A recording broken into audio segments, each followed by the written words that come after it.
Hoje eu quero tratar contigo sobre o meu maior receio para a economia brasileira nesse momento e como isso pode afetar os mercados e também o seu bolso. Afinal de contas, a gente está inserido na economia brasileira. Vem comigo. Salve, salve, investidor, como é que você está? E para que você possa entender qual é hoje o meu maior medo com a economia brasileira, eu preciso te trazer aqui alguns indicadores, porque senão vira mera opinião que não tem valor nenhum para você, para tomada de decisão, para formação de opinião de verdade, tá bom? Para isso, eu quero começar com essa imagem que está aparecendo para você. Esse aqui é um desenho de um ciclo econômico. Veja que a economia começa com um período de expansão, onde a gente tem um crescimento da economia, há um aumento de produtividade, as empresas estão vendendo mais, o crédito está mais abundante, as pessoas estão usando mais o cartão de crédito, comprando a prazo, consumindo mais, os níveis de desemprego estão mais baixos a princípio, ou seja, está havendo uma expansão da economia. O PIB, que é o Produto Interno Bruto, está crescendo fortemente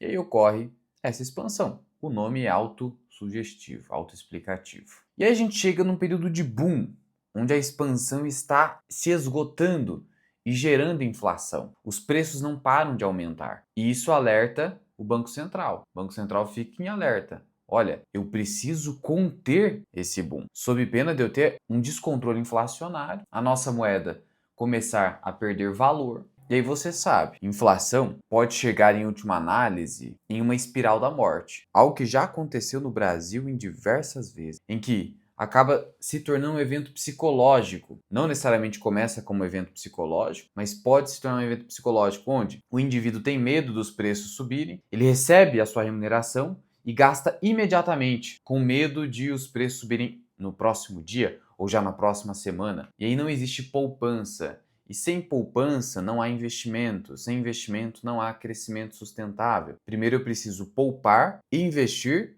para aumentar no futuro o meu nível de produtividade. E aí, se eu realizo o gasto imediato dos meus recursos, isso vai ocasionando ainda mais inflação, porque os preços vão aumentando em virtude dessa espiral da morte. Então, o que tem que fazer o Banco Central? Ele tem que conter esse boom. E aí, você chega na fase que está na tela, que é o credit crunch, que é justamente o aperto monetário, onde o Banco Central fala: acabou a festa. Esse nível de taxa de juros extremamente baixo acabou. A gente vai começar um ciclo de alta do juro. É o que aconteceu mais recentemente na pandemia. Até 2021, a gente teve um nível de taxa Selic que foi a 2% ao ano no Brasil. Mas ali, claro, foi por conta desse evento pandêmico que gerou uma pressão deflacionária, porque tudo ficou fechado, as pessoas não estavam consumindo, e aí você precisou de um estímulo monetário pesado para tentar impulsionar novamente a economia. E aí, quando teve essa retomada, a gente teve um pico de inflação e aí tivemos que aumentar a taxa de juros rapidamente. Então você chega nesse momento de credit crunch. E aí, a taxa de juro começa a encarecer o crédito, as pessoas começam a consumir menos, as empresas começam a se endividar mais, as famílias, as pessoas físicas começam a se endividar mais, o PIB começa a desacelerar e aí, dependendo do que acontecer, você pode ter uma recessão. Porque sem crédito,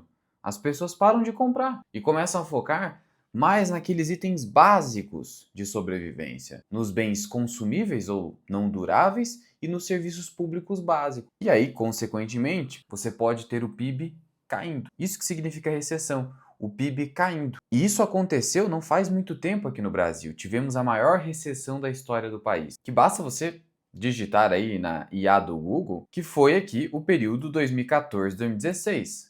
A pior recessão da história foi durante o segundo mandato da Dilma. E tecnicamente, recessão significa você ter 2 trimestres consecutivos com queda no PIB. E a gente teve algo pior do que isso. Quando você pega aqui, e esse dado você pega aqui no IBGE, tá? No site do IBGE, é um dado público. Na série histórica do PIB brasileiro, olha só o que aconteceu justamente nesse período, a partir de 2014. Tivemos aqui, ó, uma queda de 4,5% no PIB. A economia contraindo, caindo. Na prática, isso significa desemprego em massa. As empresas vendendo menos, não conseguindo muitas vezes repassar preço. Porque aqui, por mais que você tenha tido uma queda no PIB, você não teve uma deflação, no sentido de queda nos preços. Então, na prática, você tem queda da produtividade, enquanto isso os preços continuam aumentando. E a taxa de juros lá em cima. O que aconteceu com a taxa de juros nesse momento aqui? Aqui está o gráfico histórico da taxa Selic. Veja só, a taxa Selic começou a aumentar. Tá vendo aqui, ó? Chegando ao pico de 14,25, que é o patamar atual que nós estamos vivenciando. Isso se assemelha ao quê? Voltando aqui na imagem dos ciclos econômicos. Se assemelha ao credit crunch. E aí você poderia me perguntar, Luan, ok, se a gente está num ciclo de aperto monetário, por que o Banco Central não começa a reduzir o juro para evitar que a recessão aconteça? É uma pergunta bem pertinente. Acontece que não é tão simples assim. Por que não é simples assim? Porque hoje, e esse aqui é o último relatório da dívida pública brasileira, nós temos um estoque de dívida pública de 9 trilhões e segue subindo. A gente tem mais ou menos 1 trilhão de caixa de reserva, então você tem 8 trilhões de dívida líquida, né? Endividamento líquido, quando você pega o caixa que o Tesouro tem, mais a dívida bruta, você desconta, você chega no líquido, dá mais ou menos 8 trilhões. Desse estoque, a gente tem mais ou menos 49% de dívida de curto prazo, que é taxa flutuante ou grupo flutuante. É o Tesouro Selic, aquele título público que você resgata quando quiser. Mais ou menos é isso aí. Aí eu te pergunto, em um contexto onde você tem uma dívida enorme, e eu vou te mostrar que a relação dívida-PIB verdadeira é maior do que você pensa. Em um contexto onde você tem uma dívida crescente, enorme, onde o governo está gastando mais ou menos 1 trilhão de reais por ano de juros, porque o custo médio da dívida está acima de 12%. É só você parar para pensar, né? Se eu tenho 9 trilhões, vezes 12% de custo médio, eu gasto 1 trilhão por ano. É isso que está acontecendo hoje. Mas por que eu não posso simplesmente cortar essa taxa de juros e reduzir o custo dessa dívida? Imagina só se eu pudesse reduzir pela metade.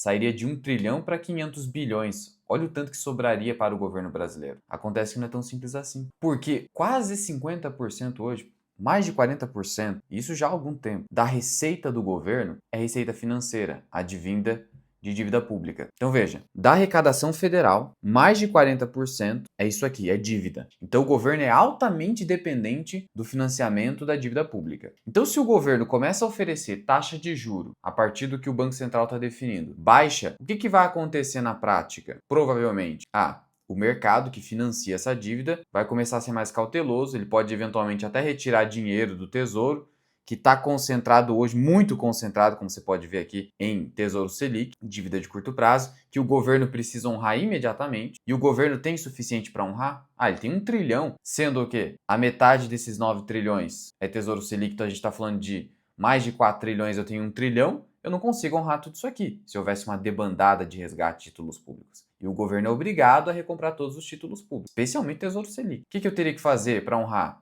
Eu teria que emitir mais dívida, fazer rolagem. E quando eu emito nova dívida, eu preciso oferecer uma taxa para o mercado que o mercado queira comprar. Mas o mercado está saindo. Então como que eu atraio novos investidores? Oferecendo mais taxa. E aí teria um descasamento entre o que o Banco Central está oferecendo e o que o governo está oferecendo. Isso não pode acontecer. E aí o Banco Central teria que aumentar a taxa de juros novamente para fazer com que o governo pudesse captar dívida novamente. Olha como é complexo. É extremamente complexo. Por isso que o Banco Central hoje está bem cauteloso no corte da Selic. Não bastasse isso, como eu falei, o cálculo da dívida pública brasileira não é aquele indicador que você vê por aí. 80% do PIB não é tão preocupante, não é bem assim. O que acontece? O PIB brasileiro do ano de 2025, outro dado que você pega aqui gratuitamente no IBGE, fechou em 12,7 trilhões de reais. A projeção de crescimento do PIB está em 1,8% em 2026. Então é só pegar 12,7 vezes 1,018. Ou seja,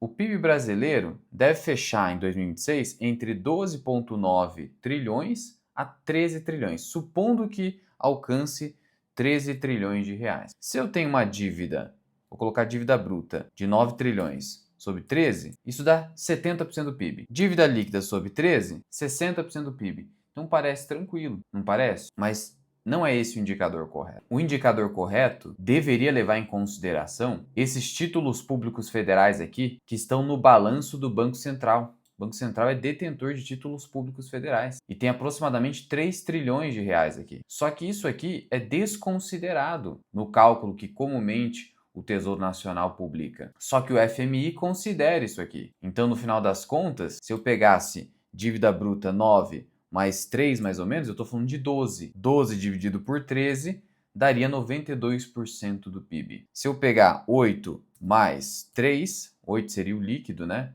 a dívida líquida do governo, 11 dividido por 13, que seria o PIB projetado para 2026, a gente está falando de pelo menos 85% do PIB. Então o que acontece? Hoje a gente tem um cenário que provavelmente a gente vai ficar entre 85% a 90% do PIB fechamento de 2026. E aí 2027, por isso que a FMI fala, tem grande chance de a gente superar 100% do PIB, alcançar. Por quê? Porque o custo da dívida está em 12% ao ano. Esse é o custo médio hoje. Sem perspectiva de queda mais acelerada da Selic. E por que está sem essa perspectiva, além daquilo que eu já comentei? Pelo seguinte, só para você ter uma ideia, segundo esse artigo aqui do Brasil Journal, a despesa primária do governo federal, governo central, cresceu 14% em termos reais no primeiro quadrimestre de 2026. Cresceu 14% em termos reais. Olha o tamanho do crescimento da despesa do governo. O governo está crescendo muito a sua despesa. E para além disso, conforme esse gráfico, só para esse ano de 2026, muito provavelmente com o propósito de obtenção de votos e reeleição, o governo criou aí aproximadamente 200 bilhões de reais, não tem nada a ver com emendas parlamentares, a título de incentivos para a economia. Então você tem aí,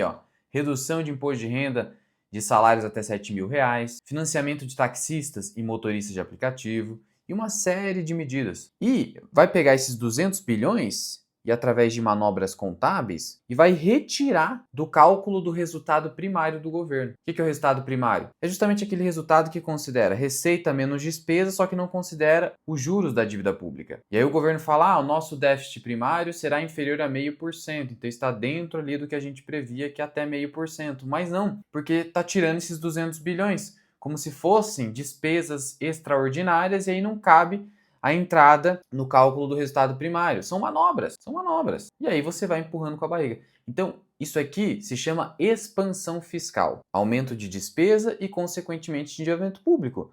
Porque como que o governo financia esses programas? Captando dívida. E a gente viu como a situação da dívida está preocupante. E aí, o que acontece? Se o governo está basicamente estimulando o crescimento da economia através de gasto público e endividamento, como que o Banco Central vai cortar taxa de juros assim do jeito que a gente precisa? Ele não consegue, porque ele tem medo de inflação. Por quê? Você tem que entender o seguinte, existe uma grande correlação entre aumento do gasto público e inflação. O governo aumenta o gasto, isso gera inflação, porque ele está injetando dinheiro na economia, mas um dinheiro que está vindo de dívida, especialmente. E essa dívida não para de crescer, vai virando uma espiral. E aí o Banco Central não consegue cortar a taxa de juros, senão ele pode gerar problema até para o governo, como eu já comentei. E aí isso vai aumentando o risco de recessão, voltando aqui no nosso desenho dos ciclos econômicos. E a gente já começa a notar sinais claros. Esse gráfico aqui é o IBC-BR. É como se fosse uma prévia do PIB brasileiro. O Banco Central divulga isso aqui pra gente. E olha a trajetória desse gráfico desde abril de 2025. É uma trajetória de queda, está vendo? Isso sinaliza pra gente que já há pelo menos um ano a economia brasileira está contraindo, está desacelerando. Isso vai aumentando cada vez mais o risco de recessão. E isso a gente não percebe apenas em indicadores econômicos. A gente percebe até mesmo no resultado das empresas. Vou te dar apenas um exemplo. Até empresa de consumo não cíclico, varejo alimentar, o Grupo Mateus. O Grupo Mateus está desacelerando seu plano de expansão no Norte e no Nordeste, justamente porque a economia está desaquecendo. Vou te dar outro exemplo. E aqui, tratando de bens duráveis, que são os que mais são afetados por desaceleração da economia. Aqui, é o último resultado trimestral da Marco Polo. Eu fiz um vídeo detalhado sobre a empresa recentemente, para os membros do canal e para os membros da comunidade Formação Mira Invest. Eu já te convido a conhecer a nossa área de membros e eu vou te explicar aqui a diferença antes da gente continuar. Na área de membros do YouTube, seja membro aqui embaixo, você vai contar com vídeos exclusivos e a minha planilha de valor intrínseco, além da minha carteira pessoal de investimentos e vídeos relacionados à minha carteira. Nós temos aqui, na área de membros do YouTube, dois níveis. O nível onde você recebe todos os benefícios e o nível básico, que eu coloquei como valor intrínseco, que é só para quem quer, eu só quero a planilha, mano. Eu só quero ter acesso à planilha, não tem interesse nos vídeos e os outros benefícios. Então você acessa o primeiro nível. O segundo nível, aí você tem todos os benefícios. E se você quiser ir além, aí você vai para a minha comunidade, a comunidade Formação Mira Invest, onde você tem todos os benefícios dos membros do YouTube, mais o meu curso Formação Mira Invest, com 40 horas aula de conteúdo. E ainda por cima, os meus relatórios de análise. Sou CNPI e escrevo relatórios de análise, acompanhando as empresas e analisando diversos resultados. Então você tem basicamente a comunidade FMI abarcando todos os conteúdos e o YouTube com conteúdos exclusivos específicos, com exceção do meu curso e com exceção dos relatórios de análise. Espero que tenha ficado claro tudo isso. Você pode testar tudo aqui embaixo, Comunidade FMI no link da descrição e a área de membros no Seja Membro. E agora o YouTube possibilitou 30 dias de graça. Agora, continuando aqui, olha como você pode perceber a desaceleração da economia não só nos indicadores macroeconômicos, mas também nas empresas. Marco Polo, receita líquida, redução de 1,3% ante o primeiro trimestre de 2025. E aí, no primeiro momento, você poderia dizer, mas redução de receita é algo normal de um trimestre para outro. Só que aqui eu estou comparando o primeiro trimestre de 2026 com o primeiro trimestre de 2025. Então eu estou excluindo a sazonalidade. Então a comparação é adequada. Para além disso, a gente nota que as receitas no Brasil, que é o que mais importa aqui para a gente, essas receitas caíram 3,5% e o nível de produção caiu 9% na comparação. Então a gente está notando queda na produção e queda na receita em diversas empresas, especialmente em empresas de bens duráveis, semiduráveis também e até empresas de consumo não cíclico. Então, os sinais você consegue extrair dos resultados das empresas, da Bolsa de Valores, aumento na alavancagem financeira. Você teve aí, por exemplo, recentemente o Caio Maia falando que ele está alavancado na Chili Beans. Você tem uma série de empresários apertados em termos de alavancagem financeira. Para além disso, endividamento bate recorde nas famílias. 81,6% das famílias endividadas e quase 50% inadimplentes. Eu nem preciso ir tão além. Basta considerar que hoje, quando você olha para os índices de inadimplência nos resultados dos bancos brasileiros, eles não param de subir. Então, cada vez mais, pelo menos pelo contexto atual, a gente verifica um aumento do risco de recessão no Brasil. E, historicamente, recessões duram mais ou menos 18 meses, mas isso não é nenhuma certeza. Em economia não tem nenhuma certeza. 18 meses, e assim, 18 meses é um período muito longo de destruição da economia. E o problema é que nessa situação, a Bolsa de Valores, que eu peguei Bovespa, que é o indicador principal que a gente tem, e a referência mundial para a Bolsa brasileira, por mais que tenha os seus problemas. O Ibovespa, ele consequentemente cai. Olha o que aconteceu justamente ali na recessão 2014 e 2016. A Bolsa chegou aqui a 60 mil pontos. Tá vendo aqui? Você pode pegar aqui o gráfico de Ibovespa mais longo aqui, no Investidor 10. 60 mil pontos. E aí, com a recessão, foi caindo, chegando ao fundo abaixo de 40 mil pontos. Então você teve uma queda de 50%. Você perdeu 20 mil pontos. A Bolsa brasileira caiu 50% no período de recessão. Luan, então você está me dizendo que a gente está na iminência de uma recessão? Eu não tenho certeza. Eu confesso que estou receoso com isso, de acordo com tudo que estou vendo. Ainda é cedo para qualquer tipo de desespero. Eu sou contra alarmismo, mas eu também não quero me calar sobre o que eu estou pensando. Eu quero ser transparente com você. O que eu estou pensando hoje para a economia brasileira? Claro que tudo pode mudar no ano que vem.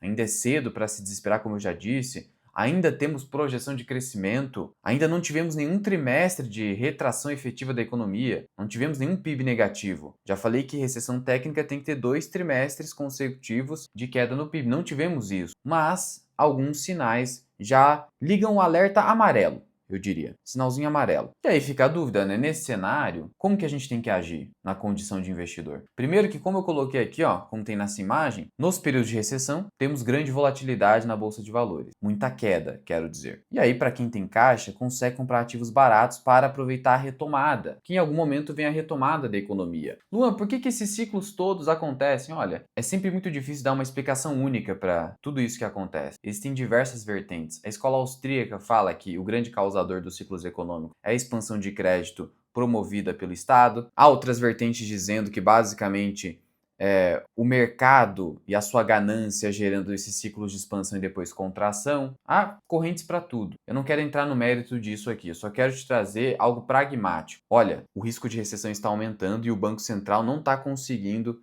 reduzir a taxa de juros no nível que ele queria. E aí, nesse sentido, como que a gente, investidor, na condição de investidor, precisa se posicionar? Precisamos ter caixa.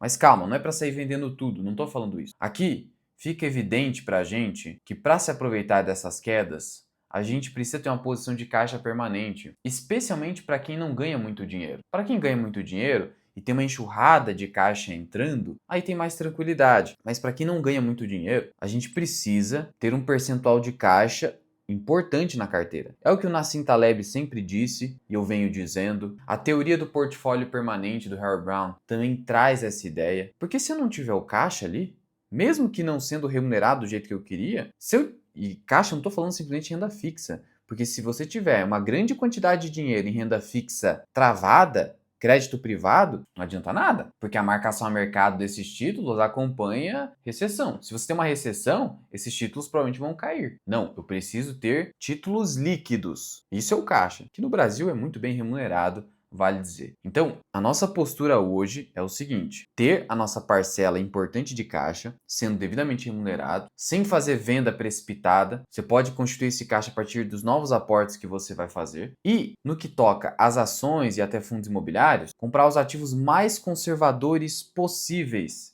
É o que eu tenho dito e trazido na área de membros. Evitar os ativos mais complicados, que são os que mais sofrem recessões, são os que mais sofrem. O momento atual é de cautela com caixa e extrema cautela nos ativos que você vai comprar. Os ativos mais conservadores. Não há espaço para inovar, querer arriscar, não há nenhum. Hoje não tem. Então eu particularmente espero que a gente não entre numa recessão, mas por hora o cenário continua negativo. O que eu quero ver? Eu quero ver uma descontinuidade desse movimento aqui no IBC, ou no mínimo uma estabilização. No momento, não há nenhuma prova de que essa correção na Bolsa de Valores tenha decorrido desse cenário. Foi uma simples correção depois de uma alta muito forte, mas eventualmente, se o cenário de recessão no futuro se concretizar, aí a gente poderia ter uma correção mais intensa, mais duradoura da nossa Bolsa de Valores. E aí estar devidamente posicionado nos melhores ativos anticíclicos, os bunkers da carteira, mais caixa para aproveitar oportunidades futuras, vai ser a melhor decisão que você vai ter tomado. O seu eu do futuro vai ter agradecido. Portanto, eu trouxe tudo isso para você para dizer o seguinte: sim, hoje nós temos um risco não desprezível de recessão no país, não é desprezível, ainda é cedo para qualquer tipo de medida desesperada, mas é justamente no cedo que a gente se prepara. De nada adianta querer se preparar depois do que já aconteceu. O pessoal ele tenta, agora que a crise chegou, o que eu faço? Não, é tarde demais. Ou você se prepara antecipadamente ou esquece lá no futuro. Lá no futuro você só será vítima da crise. E para isso, hoje, reforço, só ativo conservador, esqueça inovação, tomar risco, esqueça tudo isso e tenha uma parcela permanente de caixa devidamente relevante para que você tenha a possibilidade de comprar ativos baratos lá no futuro. O caixa ele se torna rei nas grandes crises. Ah, Luan, mas e se o governo mudar a postura? E aí, será que o Banco Central não vai conseguir reduzir os juros? Sim, mas até então eu mostrei para você que o governo continua com a sua política de expansão fiscal, inflacionária. Então não mudou. E se esse atual governo se reeleger,